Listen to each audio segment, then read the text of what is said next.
দেখুন এটির প্রথমত হচ্ছে যে বিতর্ক উঠেছে এটি যেমন দুঃখজনক এবং এটি খুবই অনাকাঙ্ক্ষিত। এটি ছিল 29শে জুলাই। সেদিন আপনার মনে আছে দুপুরের পরে অর্থাৎ 2টা থেকে 3টার মধ্যে, তখন তো ইন্টারনেট ব্যবস্থা এত আসলে সচল না, থাকে না, কম বেশি এর মধ্যে আছে। আমরা হঠাৎ শুনতে পেলাম যে সরকারের পক্ষ থেকে যে তারা একটা কথিত রাষ্ট্রীয় শোক দিয়েছে, যেখানে কালো পতাকা বেঁধে তাদের ভাষায় তারা শহীদ তো বলছে না, তারা বলছেন হতাহতদের উদ্দেশ্যে। তারা সরকারিভাবে দিয়েছিল 200 কতজন তাদের ভাষায়, কিন্তু তখন তো আমাদের শহীদদের সংখ্যা প্রায় 1000 খানিক হয়ে গিয়েছে 29 তারিখ পর্যন্ত। তখন এটি আমাদের 3টা থেকে 3:30টার মধ্যে আমরা এটা শুনেছি। তো সেদিন আমাদের অনেক নেতাকর্মী হতাহত হয়েছে, বিশেষ করে উত্তরাঞ্চলে এবং কুমিল্লাতে। আমরা এটা নিয়ে আমি খুব ব্যস্ত ছিলাম, আমাদের সভাপতিও এটা নিয়ে ব্যস্ত ছিলেন। এর মধ্যে আমাদের ভারপ্রাপ্ত চেয়ারম্যান আমাকে ফোন করে বলেছেন, উনি তো অনেক প্রোগ্রামের আইডিয়া দিতেন বা উনি পরামর্শ দিতেন কি করা যায়, এটা হলে ভালো হয় বা এটা হলে এখন একটু খারাপ হবে, এরকম বলতেন। আমরা এগুলো সমন্বয় করতাম তাদের সাথে। অনেক প্রোগ্রাম আমাদের তো প্লোতে অনেকগুলো আসতে বা অনেকগুলো সম্ভব হয় নাই আলাপ আলোচনার মাধ্যমে। তিনি আমাকে বলেছেন যে সরকারের পক্ষ থেকে যেহেতু কালো ব্যাচ ধারণ করে একটা প্রোগ্রাম দিয়েছে, তার বিপরীতে পাল্টা একটা প্রোগ্রাম দেওয়া যেতে পারে, সেটি লাল ব্যাচ কথা উনি বলেছেন। এটি লাল ব্যাচ পর্যন্ত, লাল ব্যাচ ধারণ করে পাল্টা প্রোগ্রাম।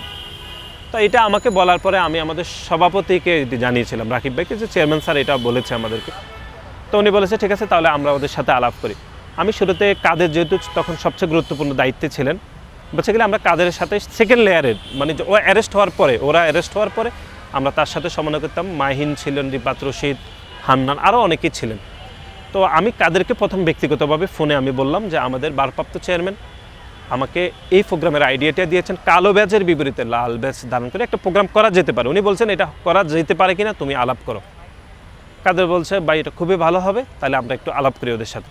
তারপর আমরা একটা গ্রুপ কলে আমরা একত্র হলাম।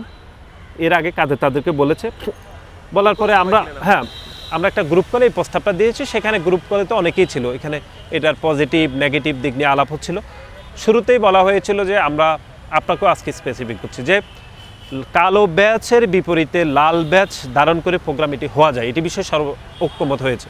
কিন্তু বলেছে যে যেহেতু কালো ব্যাচ ধারণ করে আওয়ামী লীগ প্রোগ্রাম করবে, লাল ব্যাচ ধারণ করে যদি অন্যরা করে, এমনি তো হতাহত হচ্ছে, যে তাহলে সহিংসতা বেড়ে যেতে পারে মুখামুখি। বলছে যে জায়গায় সম্ভব হবে সেই জায়গায় করা যাবে। 1 নম্বর এটা।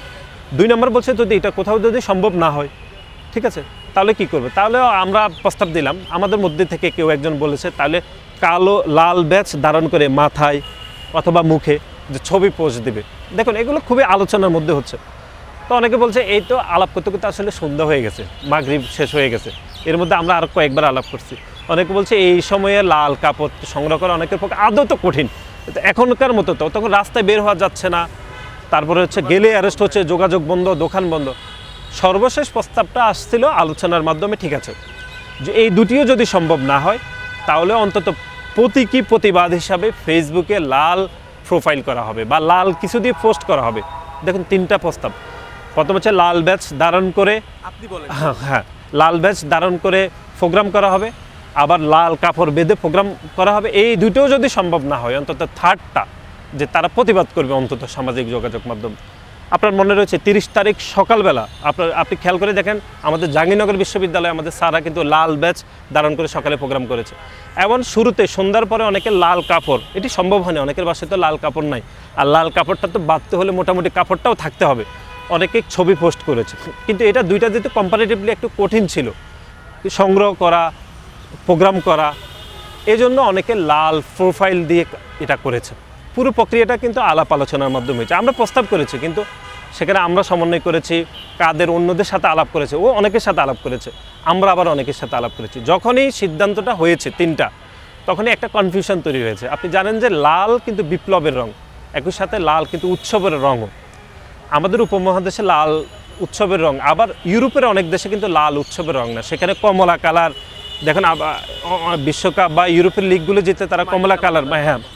তখন আমি এটা আবার ভারপ্রাপ্ত চেয়ারম্যানকে জানিয়েছিলাম যে লাল তো বিপ্লবের রং, ঠিক আছে, কিন্তু লাল যদি উৎসবের রং হয় তাহলে কিন্তু হিতে বিপরীত হবে, কথা উঠবে না, মানে সমালোচনা হবে ব্যাপকভাবে। তখন আমাদের সালাউদ্দিন ভাই যিনি ভারতে ছিলেন, তখন আমাকে চেয়ারম্যান সাহেব বললেন যে তুমি একটু সালাউদ্দিন ভাইয়ের সাথে আলাপ করো।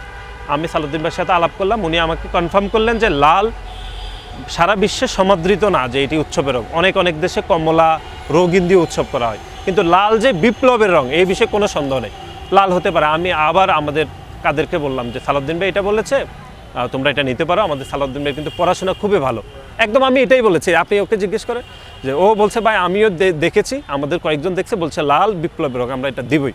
সিদ্ধান্ত হয়ে গেছে। তারপরে তো আপনি রাতের মধ্যে আপনি দেখেছেন যে একটা ঐতিহাসিক মুহূর্ত। এটি কিন্তু আমরা কোনো ক্রেডিট আমাদের দিক থেকে আমরা নিই না, যেটা আমরা বলেছি। আমরা তো অনেক প্রোগ্রামের প্রস্তাব আমরা দিয়েছি, অনেকগুলো রাখা হয়েছে, অনেক প্রোগ্রামের প্রস্তাব আমরা দিয়েছি, সেগুলো রাখা হয়নি। এটা তো আলোচনা সবার মতামতের ভিত্তিতে হয়েছে, সুতরাং এই নিয়ে বাড়তি কোনো বিষয় নেই। শুরুতে আপনি দেখেছেন শিবিরের ঢাকা বিশ্ববিদ্যালয়ের কে জানি তারা বলেছে এটা তারা দিয়েছে, তখন কাদের নিজ থেকে আমরা কাদের সাথে শেষের দিকে আসলে অনেক কাজ করেছি। আর কাদের খুবই লজিক্যাল মানুষ, কাদের আলাপ আলোচনায় সবচেয়ে লজিক্যালটা সে পছন্দ করতে। আমাদেরও কমফোর্ট জোন ছিল কাদের, রিপাদ, মাহিন, হান্নানদের সাথে কাজ করা সেকেন্ড লেয়ারে। প্রথম লেয়ারও ছিল, কিন্তু ওরা অ্যারেস্ট হওয়ার পর তো এটা বাড়তি জটিলতা হয়ে গেছে। দেখুন এটি কিন্তু মীমাংসিত বিষয়, আমরা নিজ থেকে কিন্তু আপনাদের বলি নাই যে আমরা করছি বা আমি করছি, চেয়ারম্যান সাহেব করছি। যখনই শিবির বলেছে তখন কাদের স্ট্যাটাস দেওয়ার পরে এটি নিয়ে বাড়তি জটিলতা তৈরি হয়েছে। আমার মনে হয় এই বিতর্ক কোনোভাবে প্রত্যাশিত নয়। এখন আমরা যারা দায়িত্বে ছিল স্টেক হোল্ডার হিসাবে, কাদের ছিল, মাহিন ছিল, রিফাত রশিদ ছিল, আমরা তাদেরকে বলেছি। এখন এটি তাদের সিদ্ধান্ত যে যদি তারা অ্যাপ্রুভ করে বা তাদের রিকগনাইজের দায়িত্ব তাদের না। আপনি যদি দায়িত্ব থাকেন, আপনি না দায়িত্বটা আপনার দায়িত্ব, আমরা তাকে পৌঁছানোর কথা বা এটা স্বীকার করা। আমরা এটি কাদেরকে জানিয়েছিলাম, তখন কাদের দায়িত্বে ছিল, আমরা রিফাতকে জানিয়েছিলাম, রিফাত দায়িত্বে ছিল, মাহিন দায়িত্বে ছিল, মাহিনকে আমরা বলেছি। আমরা বিশেষ করে কাদেরকে এটা বলেছিল। সুতরাং এ নিয়ে বিতর্ক কোনো অবকাশ নেই।